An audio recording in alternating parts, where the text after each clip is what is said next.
from Egypt. It's, of course, a great honor to be here in the presence of Mr. President and Madam Secretary. I believe that we owe you a lot because you helped us start our movement back in 2004, 2005. But also there is something that I have to say. It was very hard for us when you let us down at that time.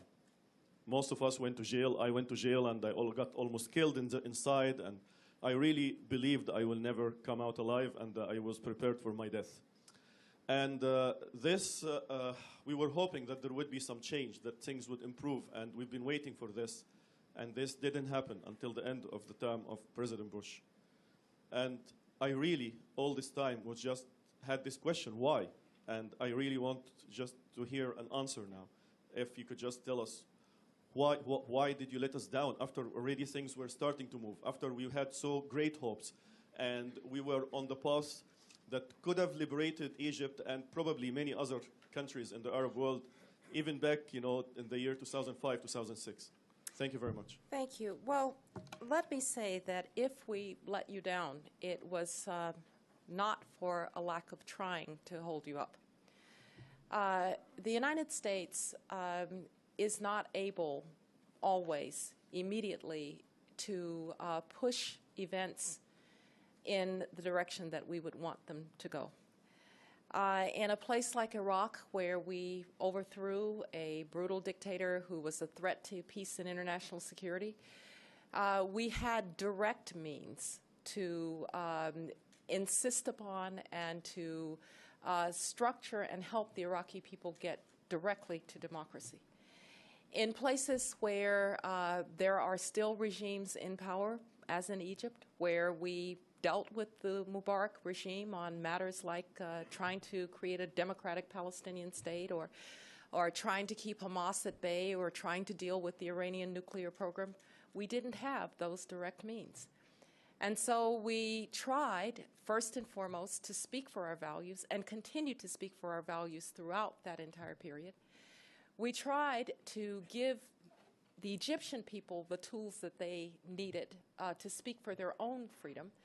I was talking earlier to my good friend Lauren Craner, who's a warrior in this area, and one of the things that we did, for instance, was to give 50% of all American assistance for democracy promotion to groups that were not registered by the Egyptian government.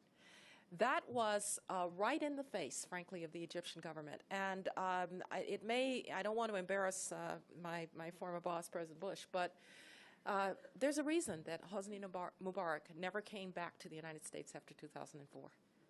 Imagine that. The American president cannot get the Egyptian president to come to the United States. There's a reason. And it didn't have to do with the Israeli-Palestinian conflict. It had to do with how we were dealing with the Egyptian revolution. And so we used the tools that we had. Just to give you one example of how much this is a double-edged sword, though, one of the things that we did was we took the free trade agreement with Egypt off the table in response to the crackdown on democratic forces in Egypt. It was one of the few tools we had, and it was probably the right thing to do. But did we disempower some of the forces that might have been forces for change through economic change by doing that? And so whenever you use these tools, there's a downside to using the leverage that you have, in that you can sometimes empower the wrong forces. And I think I questioned myself every day, and I know President Bush did, about, and I see Elliot there, Elliot Abrams, who was a part of this, are we doing enough?